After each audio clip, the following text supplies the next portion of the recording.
बच्चू कडू आणि राणा दाम्पत्य यांच्यातून विस्तवही जात नाही। अमरावतीमधील कट्टर राजकीय वैरी म्हणून त्यांच्याकडे बघितलं जातं। शेतकऱ्यांच्या मुद्द्यावरून बच्चू कडू यांनी सध्या आक्रमक पवित्रा घेतलाय। अशा परिस्थितीमध्ये राणा दाम्पत्यानं बच्चू कडू यांना डिवचलेलं आहे। त्यानंतर देखील कडू यांनीही राणा दाम्पत्याचा खरपूस समाचार घेतला। पाहूयात।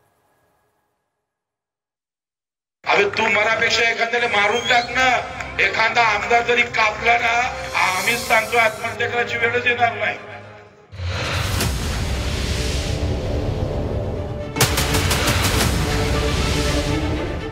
बच्चू कडू यांच्या या वक्तव्यानंतर प्रचंड गदारोळ झाला। सत्ताधाऱ्यांनी चहूबाजूने कडूंवर टीकेची जोड उठवली होती। आता या वादात बच्चू कडू यांच्या कट्टर राजकीय विरोधक असलेल्या राणा दाम्पत्यानं उडी घेतली आहे। आमदारकी गेल्यामुळे बच्चू कडू यांची नौटंकी सुरू आहे अशा शब्दात नवनीत राणा यांनी कडूंवर निशाणा साधला। बच्चू कडू यांनी शेतकरी दिव्यांगांच्या प्रश्नासाठी मोठा लढा उभारला। येत्या 28 तारखेला बच्चू कडू नागपुरात भव्य मोर्चा देखील काढणार आहे। मात्र हे नौटंकी असल्याची टीका राणा यांनी केली आहे। लक्ष्मीपूजन आणि प्रभू रामचंद्राचं नाव सोडून राणा दाम्पत्य बच्चू कडूच्या नावाचा जप करतायत असं प्रत्युत्तर कडू यांनी दिलंय। कापून टाका है ना दादा, काय म्हणतात कापून टाका। कापला पाहिजे का त्यांना? आमदारांचे गळे कापले पाहिजे काय?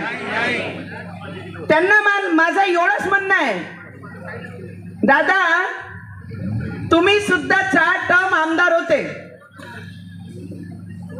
तुम्ही 4 टर्म आमदार होते, तुम्ही मंत्री होत्या, तेव्हा तुम्ही शेतकऱ्यांसाठी तुमची पोटदुखी बाहेर नाही आली। आता आमदारकी गेल्यानंतर शेतकरी आठवते, हँडिकॅप लोक आठवते। म्हणजे लक्ष्मी पूजन सोडलं, महार प्रभू रामचंद्राचं नाव सोडलं आणि आता ते बच्चू कडूच्या नावाची जप घेतात। मला वाटतं अर्जंट कार्यक्रमाला असं देवाभाऊचा लगेच स्क्रिप्ट आली असं, आता वाचून दाखवा मीडिया समोर। तुम्ही किती लाचार आहे हो, तुम्ही थोडं बघा। तुम्ही पहिले राष्ट्रवादी काँग्रेसचा पाठिंबा घेतला, माझाही पाठिंबा घेतला होता तुम्ही पहिल्यांदा निवडून याच्या वेळेस, माझे फोटो लावले ते भातकुलीत आणि विसरले सगळे, आणि लगेच तुम्ही भाजपाचं सत्ता आली तर भाजपाचे पाठिंबा घेऊन लढताय। किती लाचारी असली पाहिजे। बच्चू कडून एकाचाही पाठिंबा घेतला नाही आयुष्यात, आणि तुमचा स्वाभिमान पक्ष फक्त नावापुरता आहे। ठाकरे बंधूंवरूनही बच्चू कडू आणि राणा दाम्पत्यांमध्ये झुंपली आहे। राज आणि उद्धव ठाकरे केवळ सत्तेसाठी एकत्र येत आहेत असा आरोप माजी खासदार नवनीत राणा यांनी केला। त्याला बच्चू कडूंनी प्रत्युत्तर दिलं। ठाकरे बंधूंवर टीका करण्यापेक्षा तुम्ही आधी एकत्र आहात का ते पहा असा टोला कडू यांनी लगावला। आपला विचार एक आहे म्हणून आपण जुळलो ना, की स्वार्थासाठी, प्रेमासाठी?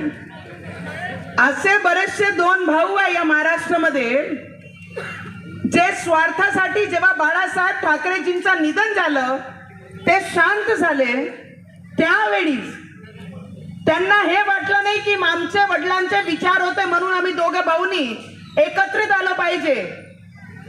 तेव्हा तोंड ना पाहणारे आज सत्याची एवढी लालच लागली त्यांना की एकमेकाचे गळे लागत आहे। हे दोघं जण काय एकत्र नाही? ते राज ठाकरे आणि उद्धव ठाकरेचं काय बोलताय तुम्ही? तुम्ही काय एकत्र नाही? दोघे म्हणून अलग अलग तोड्या करायचे का तुम्हाला? तुम्ही एकत्र का नाही ते पहिले सांगा।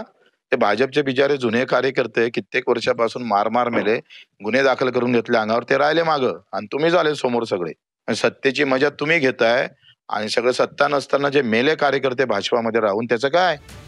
दरम्यान रवी राणा यांनीही बच्चू कडूंवर गंभीर आरोप केलाय। बच्चू कडू एकनाथ शिंदेंना भेटलेत, आंदोलन थांबवतो, मला विधान परिषदेवर घ्या अशी मागणी बच्चू कडू यांनी केल्याचा खळबळजनक दावा रवी राणा यांनी केलाय। त्यांनी 4 टर्म मध्ये कुठेही शेतकऱ्यांसाठी आवाज उचलली नाही, कुठेही शेतकऱ्याच्या हिताची बाजू मांडली नाही। ते सत्तेमध्ये होते, पॉवरमध्ये होते, मंत्री होते, पालकमंत्री होते, 4 वेळा आमदार होते, तेव्हा त्यांनी कापण्याच्या भाषा केली नाही। आता फक्त मला जे माहीत आहे ते एकनाथ शिंदे साहेबांना भेटले, त्यांनी म्हटलं की मी आंदोलन थांबवतो, मला MLC द्या। बच्चू कडू आणि राणा दाम्पत्यामधलं राजकीय वैर सर्वश्रुत आहे। आता पुन्हा एकदा राणा दाम्पत्यानं कडूंना डिवचलंय। बच्चू कडू यांच्या शेतकरी आंदोलनावरच राणा दाम्पत्यानं प्रश्नचिन्ह उभं केलं। त्यामुळे यावर आता बच्चू कडू काय पलटवार करणार याकडे लक्ष लागलं। अनिरुद्ध दवाळे, झी 24 तास, अमरावती।